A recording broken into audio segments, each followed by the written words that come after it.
the Rise Up See Red podcast, all about the Arizona Cardinals and the NFL, featuring insider and outsider perspectives. Enjoy the best hour of Cardinals talk on the web. Now here are your hosts, Jess Root and Seth Cox.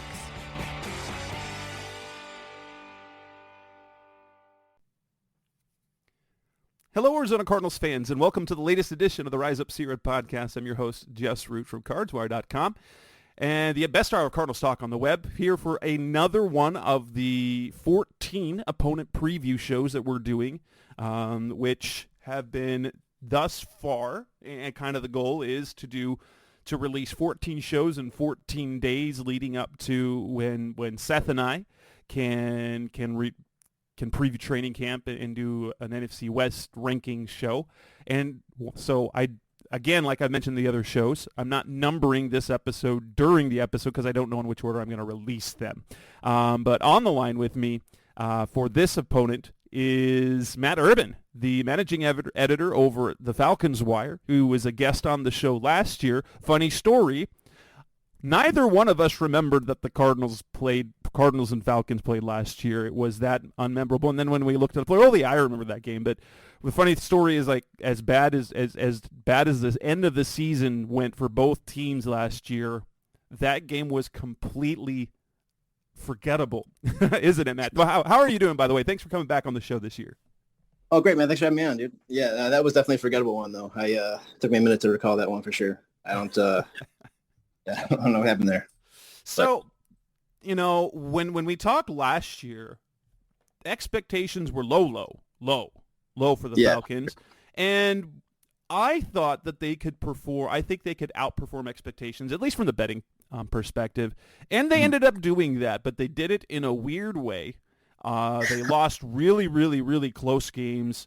They had a really good run game. And then Marcus Mariota quits the team. What in the world? What in the world happened with Marcus Mariota? It's funny. I was just actually watching the Netflix quarterbacking show, which is it covers his last season, along with Mahomes and Cousins. But honestly, I don't know. Fans were calling for him to be benched for weeks, and then Arthur Smith did bench him, and then he also said he had a knee injury, and then he also had a kid that same week. So it was kind of a lot of stuff going on. They didn't really have one clear story of what happened. It sounds like he just got benched and he kind of got upset though and left the team because he never returned for any of the rating games last year. So it's just Desmond Ridder from that point on. Yeah, and that made sense. But he knew that was they drafted Desmond Ridder. Right, exactly. He had to know that was coming. And while going back to the draft with Mariota, one of the reasons why he didn't attend the draft is that he wanted to be around family in Hawaii. So, okay, maybe some of that's true, but that's still weird. And I remember, this offseason when, as we were looking at potential backup quarterback situation, people were suggesting Marcus Mariota, and we're like, he literally just quit on a team.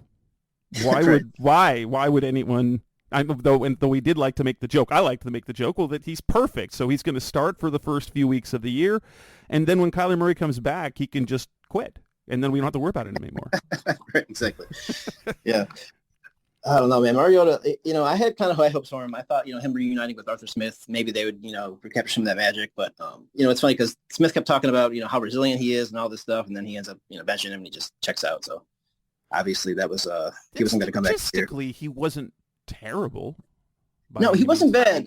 It was more accuracy issues in big moments, third downs and just some of the most questionable decisions I've ever seen. I don't know if you saw that gif of him throwing the ball upside down, basically. I don't know what was going on in that game. It was Thursday night game against the Panthers, but yeah, he had some rough moments. But overall, his numbers were solid enough to, at least be a quality backup or something. But it was definitely time to move on and go with Ridder. I think after what he had shown to the first 12 games it was. So they end up going 7-10, winning the final two games of the year to get to 6 and 7 wins. One of them beating the Cardinals in week 17.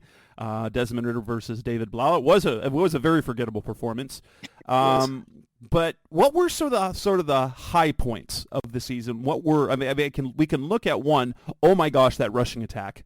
But what were the highlights of a season that was Would you say that it was disappointing, or was it roughly what people expected, or maybe even a little bit better? I think it was. People were probably a little bit disappointed I think it was about what I was expecting though. I mean, they last year, like you said, like the running game got going pretty well. Passing game was probably took a step back from Matt Ryan, but there was a couple young players that showed some good development, like safety Richie Grant, a couple other guys. They're rookies, Evan Ketty, Trey Anderson. But yeah, besides that though, I mean, it really wasn't a whole lot to really look forward to with on the running game and stuff like that. What were the most disappointing parts of the year in terms of player performances, team performance, stuff like that? I'd probably say the secondary. AJ Terrell definitely took a step back last year.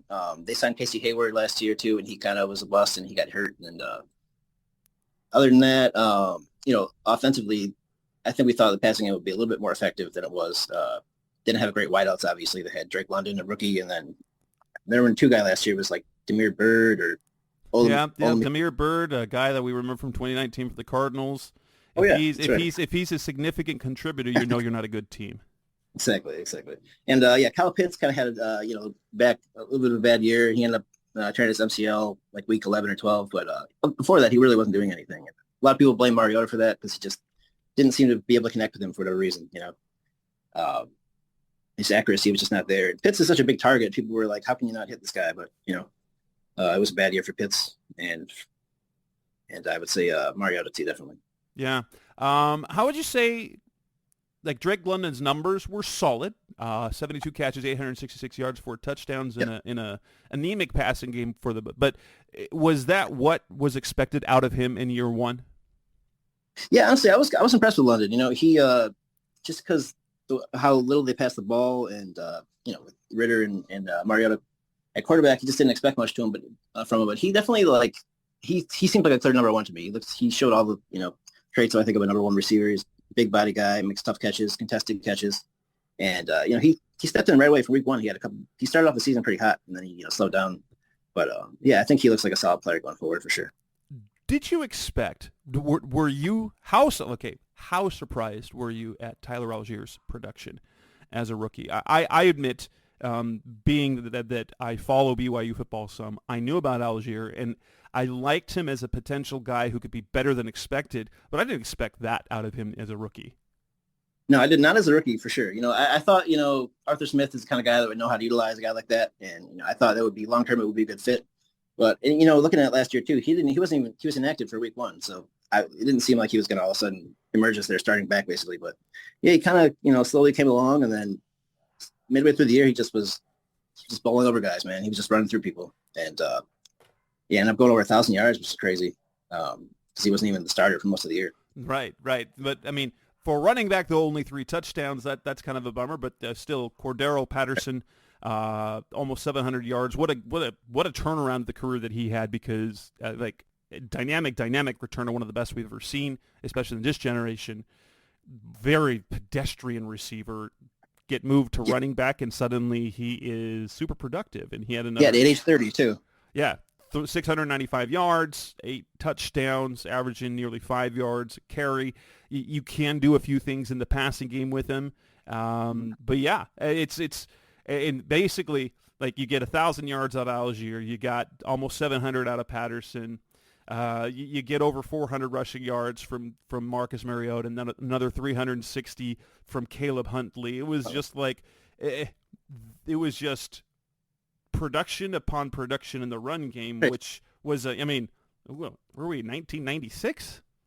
Yeah, honestly, it's funny. And they even had another guy, he got hurt this year already in camp and OTAs, but Avery Williams, he had like 5 yards per carry and 100 yards. Like everybody they gave the ball to last year was just running it all over the place. So I don't know. That Arthur Smith definitely knows how to run the ball, but it was just, last year it was like they definitely had this great ground game, but they couldn't seem to maximize on play action, which you would think would be open with guys like Pitts and London on the outside when you're running that ball that effectively, So, but yeah, definitely a solid point going forward is that running game. And did you see enough from Desmond Ritter as a rookie to think that he can be the guy moving forward? Because I know going into the draft, there was a lot of speculation that they might be in the market for a quarterback. Yeah. Do you think that they believe in what they've seen from Ritter? I think they have to, honestly. I mean, I personally wasn't there. I like what I saw from him. I'm not ready to say he's going to be really good or anything. I think he'd be like a game manager or whatever. But I think, Arthur Smith must believe in him because it's his third year and he hasn't had a winning season yet. So, I mean, you had a chance to go out and get Lamar Jackson or you trade up in the draft and get somebody. But, now he's going with Ritter. A lot of pressure on that. But, I mean, he must buy into what he sees in practice, I just but, yeah, in terms of how he played on the field last year, I mean, he was just okay. He wasn't great. He wasn't terrible. To say that he's going to be really good this year would just be hopeful, I feel like. But in the same way, I think he can be a game manager. And if they run the ball as well as they're going to, it shouldn't be that hard for him. I mean, he's got a year in the system now, comes into the offseason as a starter, and unlike last year. So I think there's a reason to believe he could be a lot better this year. But, I haven't seen a ton yet. But coming up next on the Rise Up See Red podcast, Mr. Cardinals Talk on the Web. Let's move on to the offseason, what the Falcons did in free agency and in the draft. That's coming up next on Rise Up See Red. We're back on the Rise Up See Red podcast, Mr. Cardinals Talk on the Web. As we look ahead to the offseason, who were the key losses that they suffered in free agency? And then what are the important moves that they made to improve? Like, we can kind of look at some of these, but in your opinion, who were the most important losses they suffered, if any? Yeah, honestly, they didn't lose a ton of people, but I would say most important probably Isaiah Oliver, Jameer Beard, as we talked about, Rashaan Evans, the linebacker, who's still a free agent, by the way, which is kind of odd. He was their leading tackler last year, I believe. But yeah, just Isaiah Oliver went to the 49ers. He was their slot corner. He was the only one that really played a major role. That's not going to be around. But yeah, they had so much free agent money this year that they really didn't lose that many people, and they added tons. So unlike previous years, they've had no money, and they just had to get one or two guys. But yeah, so they didn't lose anybody major, I wouldn't say. What can you tell us about Cardinals fans about Elijah Wilkinson, who signed this offseason? He can play some guard, play some tackle, and it looks like he might be the leader to be their starting left guard this year. You know what? I'm not. I think he's a decent player. I was kind of surprised they didn't bring him back here because he would have been cheap, and they don't clearly have a left guard right now. Still, they drafted a guy in the second round, but he was a tackle. They're going to convert him over to left guard. I think Wilkinson, he's not a great player, but he's a decent starter. You can put him in there. You can count on him. He wasn't a weakness on the offensive line last year, I don't think. But yeah, I thought that was a good signing. We kind of took your guys, Josh Miles, didn't we? Yes. But Miles, that's been interesting to see where it goes because raw player, got hurt. In fact, had a scary life-changing moment when they found, I think it was a tumor of some sort that he had removed. And then he ended up coming back and then injuring his knee, which has landed on injured reserve. But it was kind of a miraculous type. One of the fact that the NFL is always checking medically their players and things like that. But right. But we go to free agency. I guess they really tried to remake their secondary, right? They go out and trade. They acquire Jesse Bates. They trade for Jeff Okudah. Former number one pick of the Lions, and what else? So who were the impact additions? Trey Flowers they had added. Yeah, Trey Flowers were adding him too. Secondary wise, also they grabbed Mike Hughes from the Lions, and they drafted Clark Phillips too in the fourth round. So yeah, they added a bunch of guys in the secondary this year. So what was your question though? Basically, who are the key additions that they added? Oh yeah, so yeah, obviously Bates is the big one. Obviously, they gave him 4 years at $64 million, and he should be a big impact player for the secondary.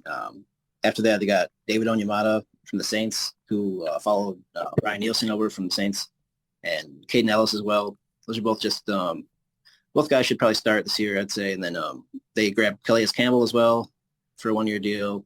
Bud Dupree. I'm trying to think of who else. How much do you think that Calais and Dupree have left in the tank? That's a great question. I don't know. I was arguing with one of my former contributors about this. I feel like Calais will be a starter, but, not, just be maybe half the snaps kind of guy. But yeah, other than that, I mean, the free agency additions, they should be really huge for this team because they've, like I said, they haven't had money in years to add anybody. So, I mean, the fact that they added every layer of the defense and offense, they added somebody. Offense, they signed a couple guys too. They signed Matt Collins, the wide receiver. They signed Scotty Miller, former Bucs guy, and they traded for Jonnu Smith from the Patriots, the tight end. So I think that's going to be good for Arthur Smith because he likes those two tight end sets. Yeah, that should be the complement of Jonnu Smith and Kyle Pitts. You've got one that's more of the traditional big blocker who can catch. Jonnu Smith definitely can catch. For sure. But he's your more traditional tight end to be opposite Pitts, who does obviously more in the passing game. What was I looking at? Taylor Heineke. Where's he gonna like? Is there going to be like Heineke's one of those weird guys? Is Ritter going to be clear number one with Heineke competing perhaps to be there? I think they're trying to make it, as clear as possible that Ritter is the guy. But I mean, I don't feel like they would give Heineke that money if they weren't, kind of hedging their bet a little bit. I think, I think Heineke is interesting too. I've watched him. I've kind of been fascinated by him. He's every time I see him, he seems to play pretty well. He beat us. I think he beat the Falcons twice in the past 3 years or something like that. So Heineke he's one of those scrappy guys that's hard to get rid of. For sure. I mean, but you don't want him as you don't want him as your starter. Absolutely. Right, for sure. As a backup though, yeah, I feel like he's a good backup for sure. And he seems to come in here with the mentality that he knows this is Ritter's team. But I mean, if Ritter struggles, which he could, I mean, we haven't seen him do anything. So if he does struggle early on, it's a pretty quality backup to throw in there. And we move on to the draft. Were you surprised when they go, or is this Arthur Smith seeing Derrick Henry and the Titans? And so he goes out. That they already have a strong running game. They've got Tyler Algier, Patterson, what they did last year. You got Huntley, and basically your stable of runners. And then they go add the big guy, Bijan Robinson. Right. Varying levels as to how special a player he is, but obviously the very best running back in this draft. By the way, an Arizona high school kid that we know about who played both ways, pretty good in both ways. How surprising was it to see them go with a running back in top 10? I personally was shocked, man. Like you said, I mean, for a team that didn't have that need at all and had other needs, I really thought they would go, defensive end, cornerback, anything. But I can understand what they're doing. If they're they're buying into Ritter, so they're going to try to take as much pressure off him as possible. You got a guy like Robinson. You got all the other backs back there. Like Cordell Patterson, like you said, he can play a little bit of receiver. You got the two tight end sets. I think they're just going to try to make pound the rock and just set up play action. But yeah, I was definitely shocked to see them take Robinson. I mean, not just because he was in the top 10, but for a team like just didn't have the need, like I said. Right. So it could be the Atlanta Titans is what it sounds like. Exactly, man. Yeah, Jonnu Smith, by the way, the former Titan, also he knows Arthur Smith as well. So you've got, I don't know, like, and it could, and honestly, it could work if you get that defense. If you get that defense playing strong, for sure. Like when Ryan Tannehill can be a different, like you can run a really good offense with Ryan Tannehill at quarterback because you've got, Derrick Henry and the two tight end sets there. You definitely could probably replicate that with as long as Ritter is competent. And that's where the thing, Ryan Tannehill was a little bit more than competent. He's pretty decent. He's pretty decent. He had a couple good years. I think he had a couple good years before he got to the Titans, and I know he was eventually benched or whatever. But yeah, like you said, though, he was never like a top 10 guy, and he made him. I think he was like, I don't really want to say he was MVP candidate, but he had pretty good numbers for a couple of years with Arthur Smith there calling plays. So yeah, I understand that Smith thinks he can kind of mold probably Ritter into something along those lines. But yeah, I mean, definitely got to lean on the running game for sure. The rest of the draft goes like this: round 2, Matthew Bergeron out of Syracuse, Zach Harrison out of Ohio State, Clark Phillips, cornerback out of Utah, DeMarco Helms out of safety out of Alabama, and Jovan Gwynn, guard out of South Carolina.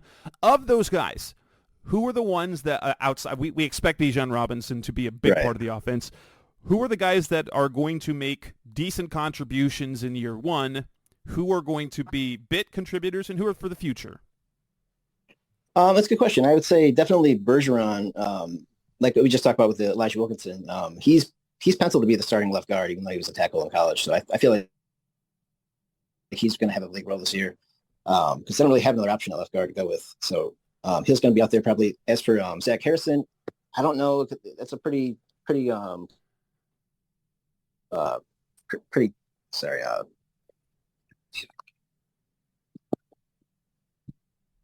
Sorry, you there? Sorry, Harrison? Yeah. Okay. Sorry, my dog's going crazy over here. So Harrison, though, I'm not sure what his role is going to be. I mean, they got a lot of players at defensive end, edge position. Clark Phillips, I think, is going to get some playing time. He was kind of a guy that I think people felt was like a second or third round value. They got him in the fourth. He's a good slot, versatile guy that can play safety, corner, and all that. So I'd like him to get some playing time. Other than that, though, I mean, I think the Falcons this year kind of took more of a free agency approach. They hit most of their needs in free agency, and that allowed them to draft like Bijan and just take the best player available. So yeah, I think we're going to see a lot of Bijan, a lot of Bergeron this year. Is that strategy because of an NFC South that looks highly mediocre across the board, with the Saints and the Bucs might be terrible. The Saints are the Panthers are improving, but I mean, what are you going to say about them? And so the Falcons went out and did the opposite of what the Cardinals did. The Cardinals went young, right. And the Falcons added veteran leadership, proven, like probably back end of the career, but ideally it kind of feels like they want to add consistent production with guys who can lead the younger guys to the next step, to instead of being a 7-win team, to contend for the division in a division that is not expected to be super good. Right. Yeah, and I think it also comes down to Arthur Smith being in his third year. Not that there feels like there's a lot of pressure on him for a guy that hasn't had a winning season yet. But I feel like he knows they got to try to win this year. There's just no excuse not to at least compete in that division. I mean, you got Bryce Young at quarterback. You got Derek Carr coming over from the Raiders. I mean, he might still be good, but Baker Mayfield. Baker Mayfield, yeah. And is he even a guy? I don't even know if he's officially started, but yeah. Who knows? But I mean, either way, it's not a good situation there in Tampa. And I mean, honestly, they should have won the division last year. They just didn't have the quarterback play, I think, to close the deal. And a lot of those mid-year games, they just kind of blew close ones. But I think they're just thinking we're going to spend everything we got. We're going to get to the playoffs this year. We're going to go with Ritter, just build everything we can, give them as much help as possible. And defensively, like I said, I think they should be a lot better. I mean, I really think Ron Nielsen, the guy they brought over from the Saints, he's kind of got a reputation for, coaching up defensive line, getting it, maximizing sacks. And the Falcons have been like the least amount of sacks in the NFL for the past few years, I believe. So I think that'll be a big help this year. Coming up next on the Rise Up Series podcast, Arizona Cardinals talking a little bit. Let's look ahead to the 2023 season and discuss what the expectations outlook for the Atlanta Falcons. That's coming up next on Rise Up Series. We're back on the Rise of C-Red podcast, Best of Cardinals Talk on the web. Reasonable expectations. So we were kind of discussing that just a moment ago, but do the Falcons have a goal of playoffs, winning the division? Is that ultimately what their goal is? I mean, everyone has the goal of winning the Super Bowl, but right. their ultimate goal this year, kind of what people are eyeing, is win this division, get to the postseason. Yeah, I think so. I think the owner, Arthur Blank, even came out and kind of said, this is the year I expect them to take that big leap because, it tends to be overly patient. With Dan Quinn, for example, he kept him probably 2 years after fans were ready to move on. So I think, it's important that he said that because I was kind of wondering why there was just so little heat on Arthur Smith, even though, they weren't expected to do much. But yeah, like any coach, 2 years in the league without a winning record, that tends to create a hot seat. And For real? I feel like, I think that Blank he doesn't really say things like that. And he did come out a few months ago and say he expects the team to take a leap forward this year. So, I mean, I think they're definitely looking at it that way. We'll see if they can do it, obviously. But how high do you think their ceiling is if everything goes right? How many wins can they get, and can they make a run in the postseason if they make it? No. That's a great question, and it really comes down to Ritter, I think. If he is just competent and maybe make some plays here and there, I think, this is probably a 10-win team.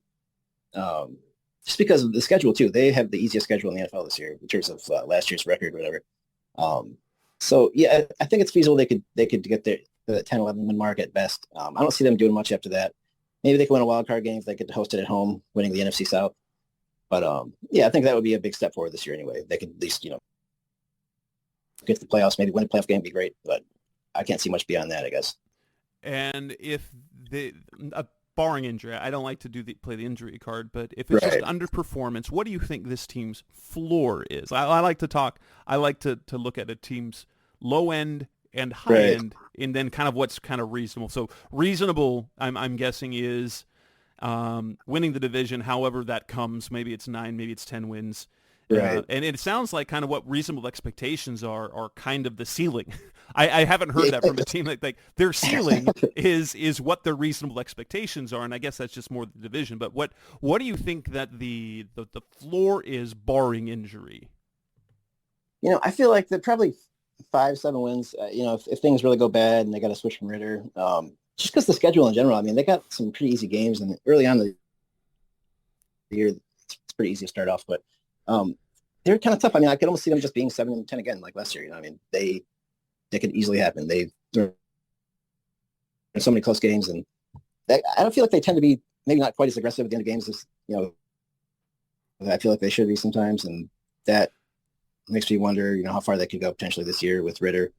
But yeah, I mean, I'd say about low end probably up 5 or 6 wins. And if you look, so the Cardinals will face the Falcons at home in Week 10 on Veteran Day weekend. How do the Falcons fans view the Cardinals game? Obviously, the Falcons are not considered a great team right now, and the Cardinals are considered a terrible team. How do if people or fans are making predictions for the Falcons and looking at that game, is that kind of an expected win, a hopeful win, or kind of a toss-up? I think fans are looking at it like an expected win. That tends to be how it is anyway. I'm sure your fan base is looking at that game like it's an expected win too. Well, no. I don't think our fans this year are saying that any game is an expected win, but we do. I personally view the Falcons game as a winnable game. It's one of the, you look at the schedule based on what we know in the talent, that's one of the winnable games on the schedule. Right, for sure. I think that fans look at it that way, though. I mean, just because seems to be so much uncertainty around Arizona this year. I mean, you got Kyler Stills. Is Kyler going to miss any part of the year? He is targeting Week 1. I don't think there's a chance in the world he's going to, because that would put Week 1 would be 8 months since surgery, and that's just not feasible. Now, I think he'll be back on the field, but well before Week 10. I think quietly, the window that they're eyeing is Weeks 5 to 8. And I personally think it'll be about Week 6, because that'll put him just past the 9-month recovery, which is fast but reasonable. 8 months is stupid. Yeah. But I would expect I expect him to be not just back, but kind of have gotten the rust off by the time Week 10 rolls around. Right. Yeah, I wasn't sure what to think of Kyler Murray this year. I mean, it almost seems like they're trying to move on with him. If you read the tea leaves, it seems like. Do you feel like he's in their long-term future still at this point? Or? Those are the plans. Anyone talking about Caleb Williams and Drake May are just trying to be ahead of the curve if things go poorly. The organization is all in on Kyler Murray. That said, they've set themselves up in a position where they could move on, but that's definitely not the plans. They believe in Kyler Murray. Jonathan Gannon has said multiple times if it weren't for Kyler Murray, he wouldn't have taken that job. Right. And well, let's be honest. Even if he doesn't come back completely what he did, we've seen Kyler Murray play at an MVP level for a short stretch in 2020, half the season in 2021. So you know what the ceiling is. So if he doesn't even hit that ceiling, you've still got a pretty good quarterback. Now, last year was a crap show for a lot of reasons. But, with the talent he has, it would be tough to move on. It was like moving on from Josh Rosen to draft Kyler Murray. Oh, yeah. That was not a difficult thing to do. And even then, fans were like, yeah, you really want to do that? But moving on from Kyler Murray to, say, a Caleb Williams, unless Kyler comes back and is like RG3 post-injury, I think you've got to roll with him, right? I honestly agree. I thought last year, I think I talked to you about it last year, the national perception around Murray seems to be so much lower than what we've seen him do on the field. So, I understand right now why it's so low, obviously 2 kind of dud years and, bad ending last year and the coaching change and all that. But, his upside is, top 5 in the NFL, in my opinion. If he's healthy and he's got his legs working and, he can throw the ball better than people give him credit for. I'm kind of a pretty big Kyler Murray fan. I watched his first game against the Lions, that tie way back, and I was pretty impressed just for him being a rookie. That game was crazy because it was so bad to, hey, I'm just going to make things happen, and then the tie. Then the stupid tie. Yeah, I know, right? But, yeah, I think, I think they shouldn't rush him back, obviously. Like you said, there's no reason for them to rush him back. And as long as he does and comes back healthy, I think he could, get back to that top 10 level at least maybe by the end of the year. But I saw some quarterback rankings recently, and I think he was like the last or one of the bottom. They don't even include him. Oh, okay. So CBS Sports include him in Tier 6. Tiers, yeah, I did that story too. That one was, and and the writer came back because I wrote an article justifying it this year, but it was not a case where he's the same caliber of quarterback, but he was in a tier of quarterbacks where you're like, I just don't know this year because you don't know when he's going to come back, right, and you don't know if he's going to. So, but and I said I kind of wrote it. I framed it at he's a tier 3 guy in a tier 6 situation this year. And the writer actually hit me on Twitter. He's like, thank you for the context. He's the top of tier 3 if it's any other year, but right, just because of the uncertainty, it's not about talent, it's about the situation this year. But like the other ones, like Doug Farrar, when he did our touchdown wire ones, they don't even include Kyler. They put Colt McCoy in there as the starting quarterbers. And of course, he comes in number 30, and the only ones he's ahead of include Desmond Ridder. Oh, yeah, it's funny. The tier thing, I had a lot of fans pretty upset about that as well. But it's like, you know, if you really did read what he was saying, he was just saying more so that, I just don't know what to expect. He's not right. saying, and the same thing with Ridder. Ridder's, you're like, you saw a little bit, but you don't know. Yeah, we don't know anything about him. Honestly, yeah. Some of the fans, I get frustrated because it's like, I don't want them to be, you know, I don't want them to, they're always saying this is so much disrespect. And it's like, yeah, I get it. But, you know, he hasn't done anything yet. Let's let him do it. Let's let him play before we can, you know, say he's getting disrespected. You know? So I understand why he's that low. I did like Ridder coming out of college because the production he had, and he's much more athletic than anyone. Like, you knew he was athletic, but he's very athletic. Yeah, I didn't know he ran like a 4.39 or something. Or it was pretty good 40 time too. It was. He moved really well. He produced in college. He has a really good arm.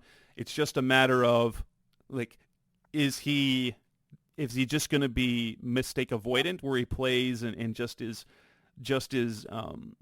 like on schedule good, or can he be off schedule good as well? That's kind of the difference. Like even Colt McCoy is on schedule good, and that's what's kept him in the league for 13 years. But anything off schedule, he turns into a mess, like most average to below average quarterbacks.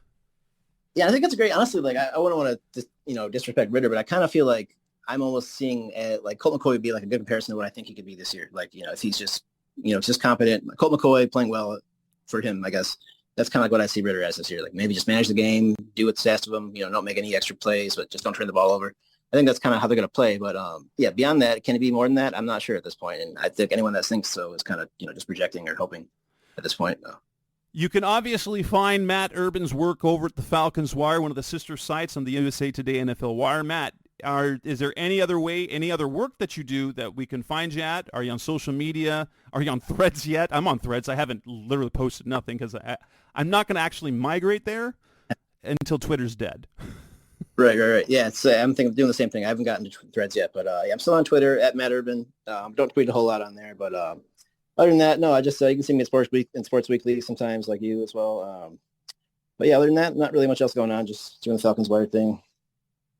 Awesome. Well, thank you so much for joining us on the show again this year, Matt. That's Matt Urben. This is the Rise Up C-Red podcast. That'll wrap up this episode. We will be back again soon with one of our opponent preview shows, or if this is the last one that we release, then soon thereafter, Seth will be back with me for the next show. Thanks for listening as always. Go Cardinals.